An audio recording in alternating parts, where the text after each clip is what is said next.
கல்யாணம் நடந்துகிட்டு இருக்கு. மண்டபத்துக்குள்ள புகுந்து மணமேடையில இருந்த மாப்பிள்ளையை தூக்கிட்டு வந்து மானாவரியா அடிச்சிருக்காங்க மக்கள்.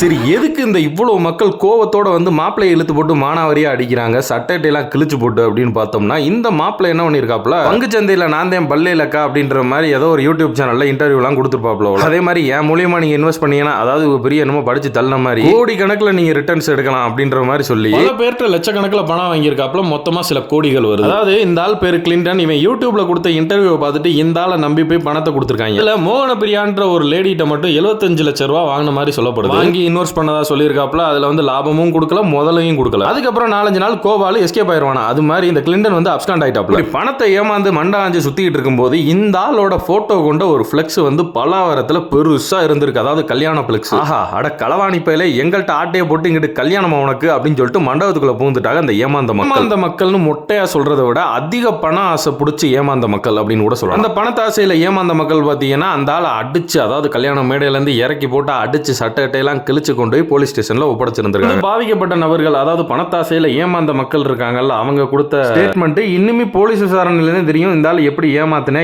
என்னென்ன நடந்துச்சு அப்படின்றது தெரிஞ்சதுக்கு அப்புறம் கூட ஒரு வீடியோ போடுறேன். ஆனா சோசியல் மீடியால ஒருத்தன் சொல்றான்றதை நம்பி எப்படி இத்தனை லட்சம் போடுறதுக்கு உங்களுக்கு மனசு எங்க இருந்து அந்த தைரியம் வருது, எங்க இருந்து அந்த நம்பிக்கை வருது? அதுவும் 75 லட்சம் 1 கோடின்னு சொல்றாங்க. இந்த மாதிரி 1 போட்டா 2 ஆகும், 2 போட்டா 4 ஆகும், அப்படி இப்படின்னு சொல்லி பணத்தாசையை தூண்டி உங்களை ஏமாத்துவாங்கன்னு சொல்லி பல படங்கள் கூட எடுத்து விட்டுட்டாங்க. இன்னுமா நீங்க திருந்தாம இருக்கீங்க. அதே மாதிரி பங்குச்சந்தைன்றது இன்னொருத்தன் கை மூலியமா நீங்க கொடுக்குற அளவுக்கா இருக்கு இன்னைக்கு நிலைமைக்கு. அதே உங்க கைக்கே வந்துருச்சு. அதுல என்னென்ன ரிஸ்க் இருக்குன்றதை நீங்களே படிச்சுட்டு நீங்களே பண்ணிக்கலாம். அதுல ஒரு சோம்பேறித்தனம் இந்த மாதிரி போய் பணத்தை கொடுத்து ஏமாறுறது. உங்களை மாதிரி பணத்தாசை பிடிச்சி அந்த பணம் கண்ணை மறைச்சு ஏமாறுற மக்கள் இருக்கிற வரை இந்த மாதிரி ஏமாத்துக்காரங்க பொழைச்சுக்கிட்டே தான் இருப்பாங்க.